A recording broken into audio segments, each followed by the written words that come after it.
बड़ा विश्वामित्र जी ने मन ही मन अपनी पीठ भी ठोक लिया।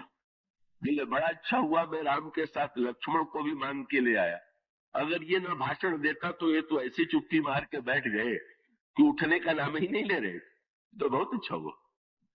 गुरु रघुपति सब मुनि मन माई, और प्रभु भी बड़ा आनंद ले रहे।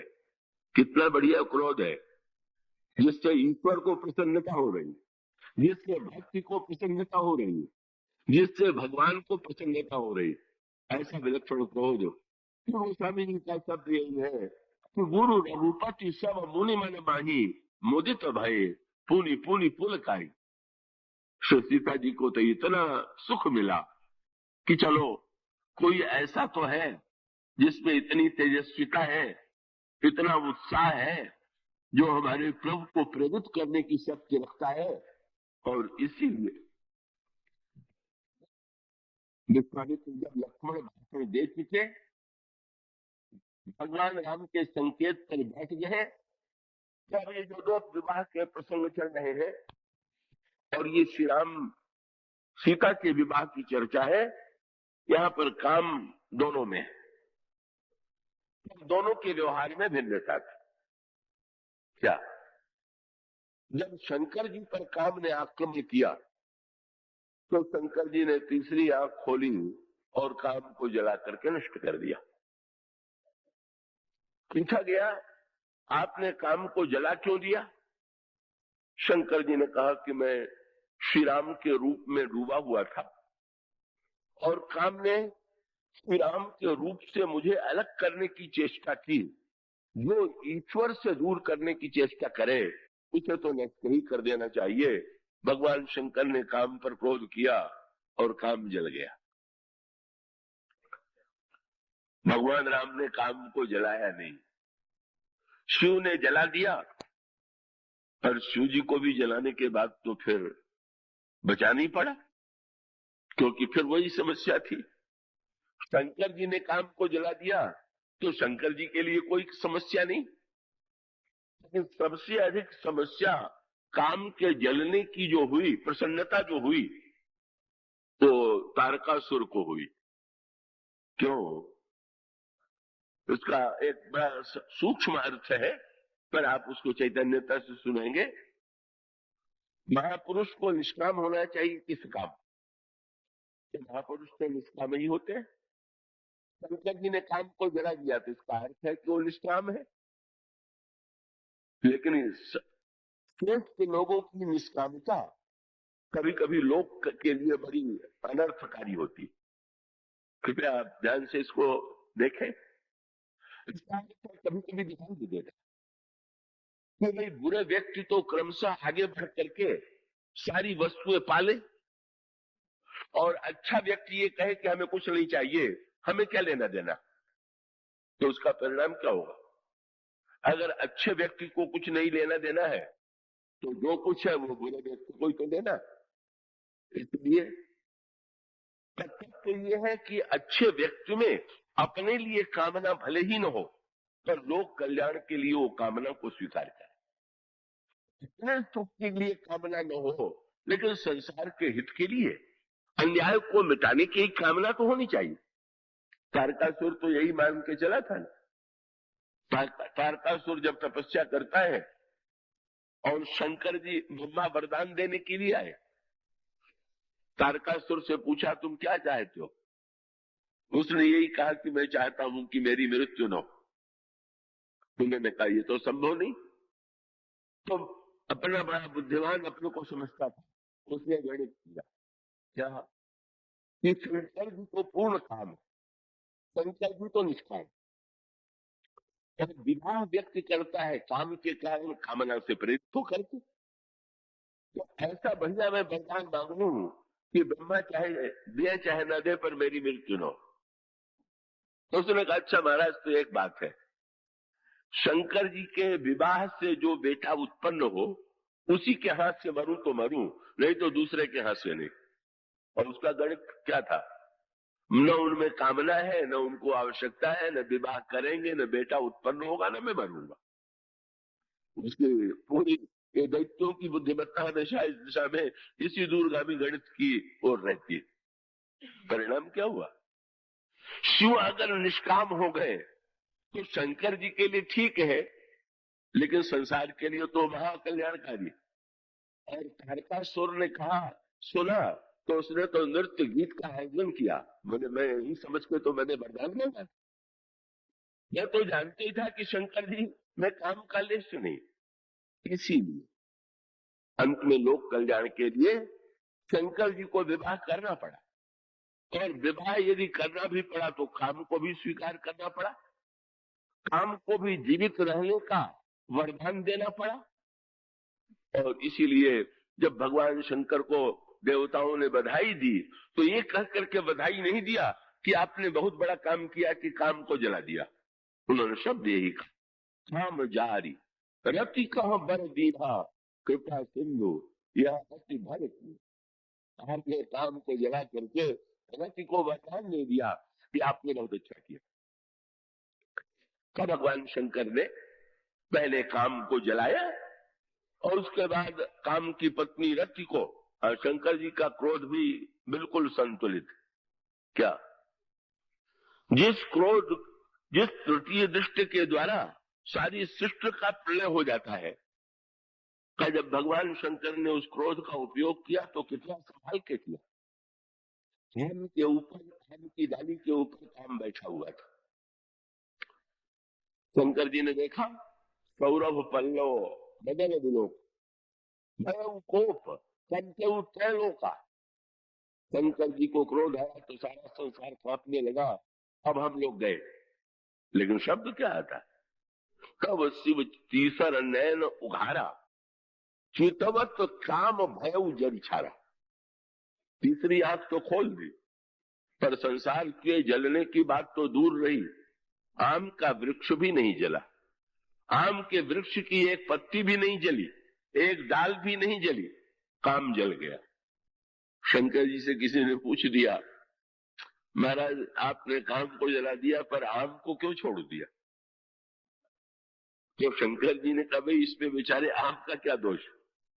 काकभुसुंडी जी भी आम का उपयोग करते हैं और काम ने भी काम का उपयोग किया, पर काकभुसुंडी जी आम का कितना बढ़िया। उनको जिस सुमेरु के शिखर पर वो रहते हैं उसमें 4 वृक्ष लगे हुए हैं और एक वृक्ष पर आम, एक शिखर पर आम का वृक्ष लगा हुआ।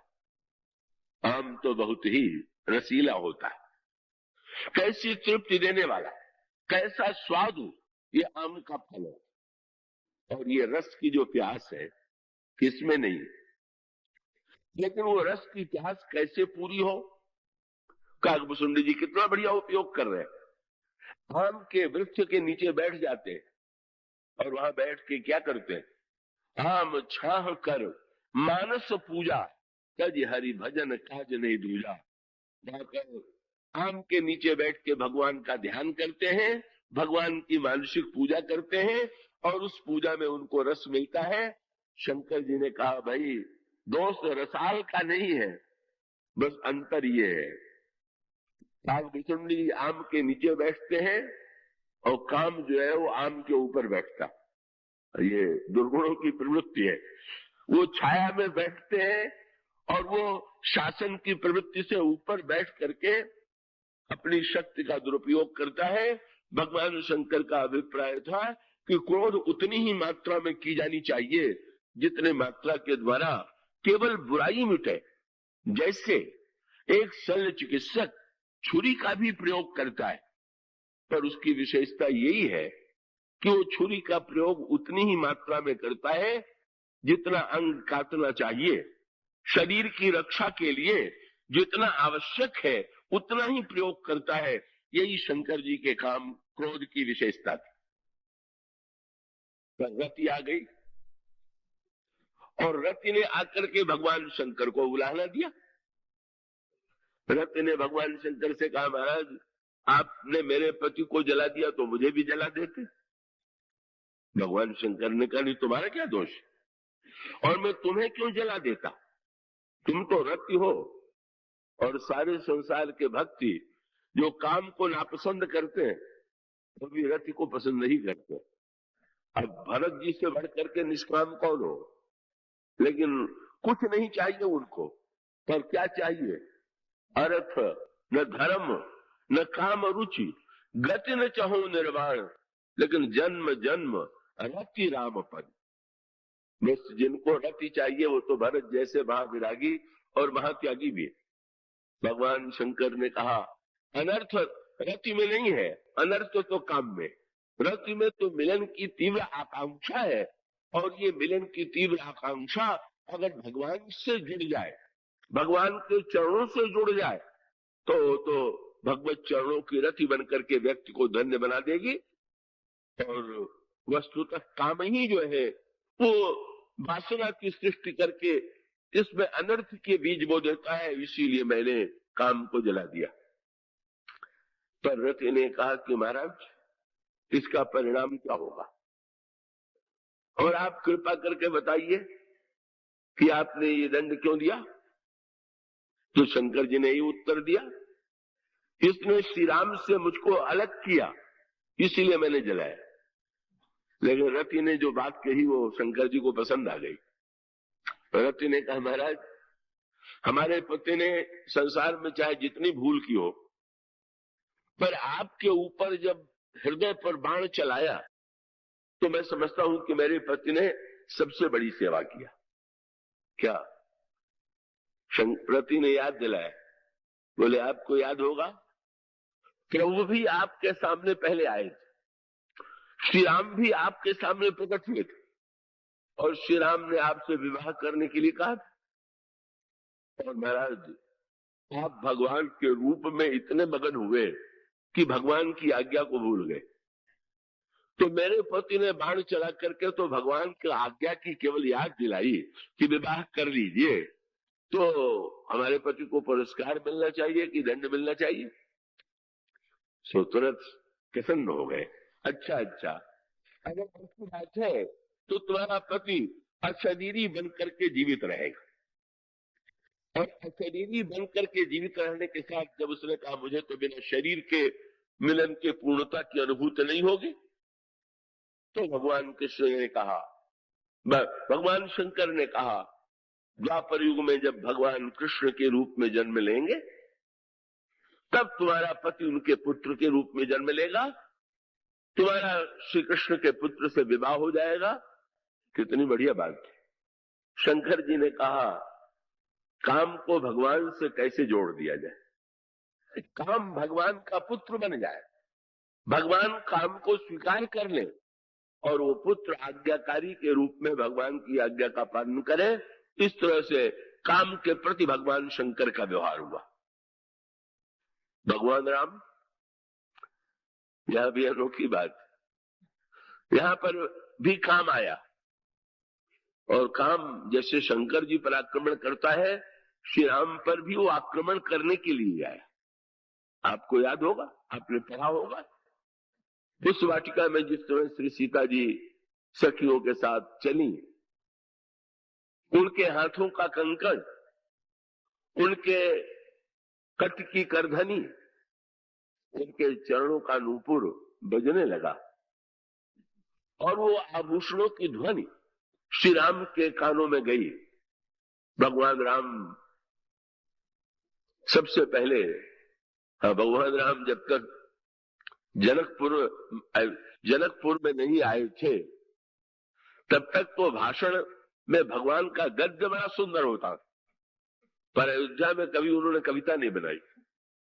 ये सबसे पहले अगर कवि बने तो जनकपुर में बने, और जनकपुर में भी मिथिला की जनकपुर की वाटिका में बने, और वहां भी सीता जी के आभूषणों की ध्वनि सुनकर भक्ति देवी जब रस का संचार करती है तो ब्रह्म में रस का जागरण होता है, और उस रस की अनुभूति के काव्य के रूप में प्रकट हो गई।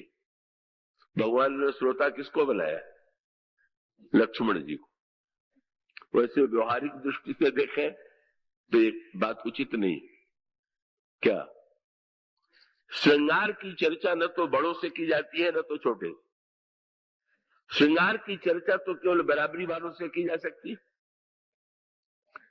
पर भगवान राम का श्रृंगार अनोखा, उन्होंने चर्चा की तो दो ही से की, या तो पशु वाटिका में की तो छोटे भाई लक्ष्मण से, या वहां से निकल करके आए तो गुरु विश्वामित्र से। ये विचित्र बात, दोनों का चुनाव जो है छोटे भाई से वो बात तो नहीं की जाती, और गुरु के समक्ष हृदय सराहत सिय लुनाई, गुरु समीप गौने दो भाई, राम कहा सब कौशिक पाई।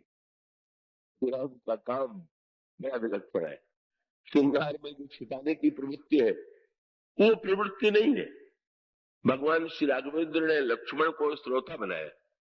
हाँ, कभी चाहता है कि कोई सरस श्रोता मिले और उसे कविता सुनावे, तो भगवान राम ने भी जब कविता बनाई तो सोचा कि अब इस कविता को जरा लक्ष्मण से सुनावे। पूछा, लक्ष्मण तुमने सुना? तो आभूषणों की ध्वनि लक्ष्मण जी के कान में भी गई। तुम्हें कैसा लग रहा?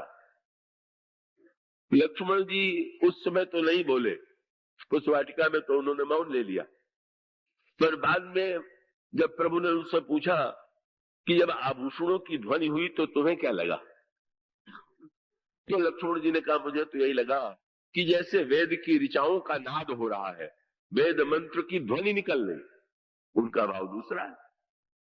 पर प्रभु ने पशु वाटिका में कहा कि ना ना, ये आभूषणों की ध्वनि नहीं है, एक कामदेव जो है मेरे ऊपर आक्रमण करने के लिए बाजे बजाता हुआ आ रहा। यही भगवान की पहली कविता है पूरे रामायण में। कंकण किंकिनी नूपुर धुनि सुनी, कहत लखन सन राम हृदय गुनी। क्या मानव मदन दुंदुभि गिनी, मनसा विश्व विजय कहती नहीं। लक्ष्मण काम ने ये सोचा कि अलग अलग लोगों को हराने के स्थान पर राम को यदि हरा दे तो राम तो विश्व रूप है, राम के हारने का अर्थ है विश्व को हराना। इसीलिए देखो तो कितना बड़ा दुस्साहस कर रहा है कि मेरे ऊपर आक्रमण करने के लिए छिप के नहीं। प्रभु को याद आ गई, बोले शंकर जी पर आक्रमण करने आया तो छिप के गए, और मेरे ऊपर आक्रमण करने आ रहा है तो बजाता हुआ आ रहा है। ये कैसी बात? लक्ष्मण जी बिल्कुल चुप रह गए, बोले ही नहीं। अब इसका आध्यात्मिक तात्पर्य है कि लक्ष्मण जी है वैराग्य। लखन राम सीता सहित राजे तो पर कुटीर भगत ज्ञान वैराग्य जन सो धैर्य शरीर। तो काम का जब आक्रमण हो जीवन में तो सहायता किससे मांगनी चाहिए? वैराग्य से। वैराग्य ही काम से बचा सकता है। क्या भगवान श्री राघवेंद्र ने कहा लक्ष्मण तुम तो मेरे साथ मेरे सदा रक्षक और सहायक रहे हो, देख नहीं रहे हो इस काम का दुस्साहस ये आक्रमण करने के लिए बाजा बजाते हुए आ रहा है। भगवान ने मुस्कुरा करके देखा लक्ष्मण क्या बोलते, क्या लक्ष्मण जी ने तो बिल्कुल चुप्पी साध लिया, बोले ही नहीं, एक बार भी नहीं बोले। प्रभु ने लक्ष्मण जी से पूछा तुम तो सर्वदा संकट में मेरे साथ रहे, पर मेरे ऊपर काम का आक्रमण हुआ और मैंने तुमको सुनाया फिर भी तुम चुप रह गए। का बहुत बढ़िया बात कही लक्ष्मण जी ने। बोले प्रभु काम अगर अपने बल से आक्रमण करने आ रहा होता तो मैं जरूर लड़ता, लेकिन जब मैंने देख लिया कि काम ने श्री किशोरी जी के चरणों का आश्रय ले लिया है तो मैं चुप हो गया। बोले अब इस आक्रमण में तो आप हार गए तो ही ठीक है, इसमें आपकी विजय में कोई शोभा नहीं। का काम जो है भक्ति देवी के चरणों के नूपुर में जब उसने आश्रय ले लिया, आपकी शक्ति का आपकी भक्ति का आश्रय लेकर के काम अकेला शंकर जी पर अपने बल से आक्रमण करने गया था, पर आज काम आक्रमण करने आया है तो अकेला अपने बल से नहीं आया हुआ, आज तो श्री किशोरी जी का आश्रय लेकर के आया हुआ। मैं क्या बोलता, मैं कैसे कहता कि वो इस समय वैराग्य की कोई उपयोगिता है, क्योंकि भक्ति में जो दिव्य काम जुड़ गया है वहां तो वैराग्य की नहीं अनुराग की सार्थकता है। बल्कि लक्ष्मण जी ने तो पराजय का प्रमाण पत्र लिख दिया। इस युद्ध में भगवान ने कहा युद्ध, तो लक्ष्मण जी ने पुष्प वाटिका में जाकर के भगवान राम का सारे मस्तक पर श्रृंगार किया फूलों के द्वारा और बीच में मोर पंख लगा दिया। और जब ये श्रृंगार लक्ष्मण जी कर चुके तो उन्होंने उनसे संकेत किया बाहर निकलने के लिए। और तुम जब लता कुंज से निकले सखियों ने देखा तो सबसे पहले सिर पर दृष्टि गई और क्या दिखाई पड़ा। सखी ने तुरंत सीता जी से कहा, आपस में कहा, जरा देखिए। सीता जी से कहा, मोर पंख सिर सोहत नीके, इनके सिर पर मोर पंख। सखी क्या कहना चाहती है सीता जी से? इतने अंगों में सबसे अधिक मोर पंख ही पहले दिखाई पड़ा। इतनी सुंदर आंखें हैं, इतनी सुंदर भुजाएं हैं, वक्षस्थल है, चरण है, किसी अंग का नाम लेने करके मोर पंख का नाम ले रही? क्यों ले रही?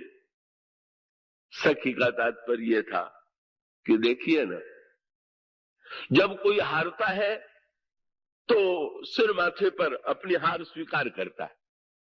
बोले तो श्री राम ने तो इतना आए थे तो मोर पंख नहीं थे, पर आपकी वाटिका का मोर पक्षी है, पर उस पक्षी को उन्होंने इतना सम्मान दिया कि उसके गिरे हुए पंख को सिर पर बांध लिया। और जब आपके पक्षी से इतना प्रेम करते हैं कि उसको सिर पर चढ़ाते हैं तो आपको कहां धारण करेंगे? आप विचार करके देख लीजिए। आप तो वस्तुतः उनके हृदय पर ही अधिकार है।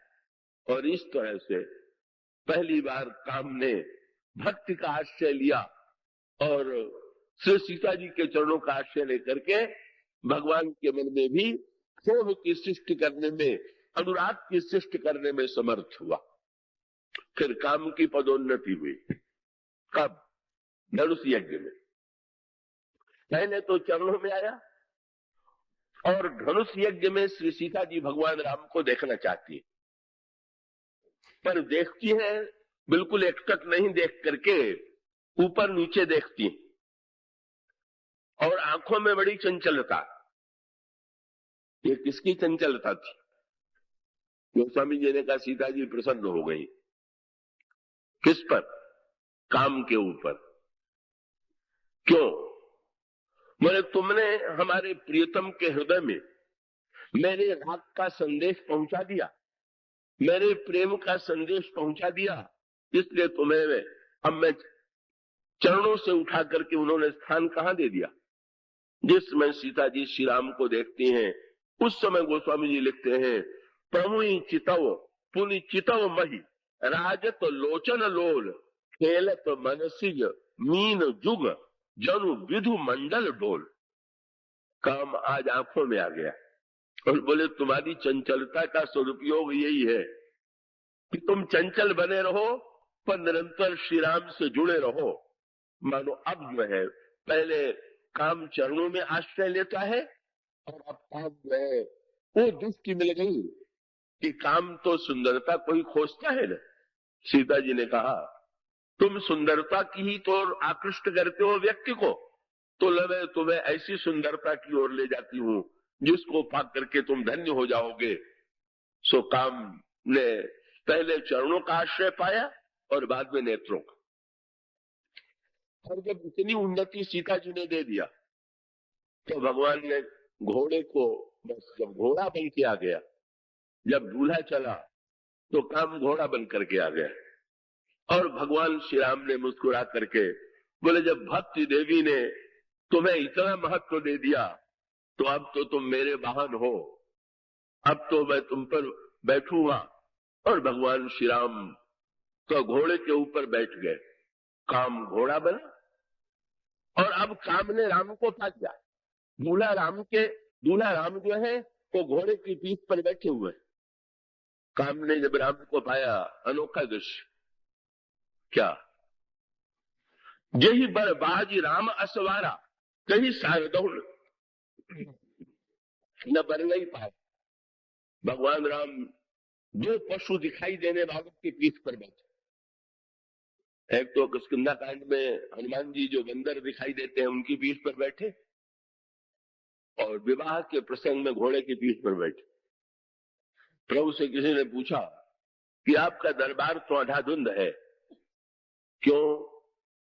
बोले हनुमान जी शंकर के अवतार है, तो वो तो है कामारी। तो कामारी के पीठ पर बैठ गए तो समझ में आता है, लेकिन ये घोड़े के रूप में काम के पीठ पर बैठ गए तो आपको काम और कामारी में कोई अंतर नहीं दिखाई देता है क्या? प्रभु ने हंस करके कहा कि मैं दोनों की पीठ पर बैठ तो गया, पर बहुत बड़ा अंतर है। क्या? तो उन्होंने कहा जब घोड़े के पीठ पर मैं बैठा तो मैंने लगाम से उसको कस के पकड़ लिया और घोड़े से कह दिया कि मैं जिधर कहूं तुम उधर चलो। और हनुमान जी की पीठ पर मैं बैठा तो हनुमान जी से मैंने कहा कि तुम जिधर कहो उधर मैं चलूं। क्या वस्तुतः ये अंतर तो है, हमारी पर नियंत्रण की आवश्यकता नहीं है, वो जहां ले जाए वहां जाने के लिए मैं प्रस्तुत हूं, पर काम को तो मेरी इच्छा के अनुकूल चलना होगा, मेरी लगाम में रहना होगा, मेरे संकेत पर उसको नाचना होगा। और प्रभु ने एक बड़ी मीठी बात ये कही कि तुमने ध्यान नहीं दिया, दोनों प्रसंग में मैं जब पीठ पर बैठा तो उद्देश्य एक ही था। क्या? घोड़े पर जब बैठा तो सीता जी को पाने के लिए, और हनुमान जी के पीठ पर बैठा तो सीता जी को पाने के लिए। पाना तो भक्ति को है, पीठ किसकी है इसका महत्व नहीं है। आशय अगर काम को स्वीकार करके भक्ति की दिशा में बढ़ा जा सके तो भी ठीक, और कामारी को स्वीकार करके अगर भक्ति को पाया जा सके तो भी ठीक। इस तरह से काम जो है अश्व के रूप में, ऐसा काम श्री राम से जुड़ गया। जन भाग वेश बनारी मनुष्य राम हित अति सोहई, आपने भय बल रूप गुणगति सकल भुवन विमोहई, जगमगत जीन जराव ज्योति सुमोति मानिक मन लगे, किंकिन ललाम लगाम ललित विलोक सुर निर्मिन तगे। जब भगवान ने उसकी लगाम पढ़ करके नचाना प्रारंभ किया, भक्त लोग बड़े प्रसन्न हो गए। बोले प्रभु काम ने सारे संसार को नचाया, पर आप उसको नचा रहे हैं, इससे बढ़िया कोई दृष्टि नहीं हो सकता है। ये विवाह में काम की सार्थकता है।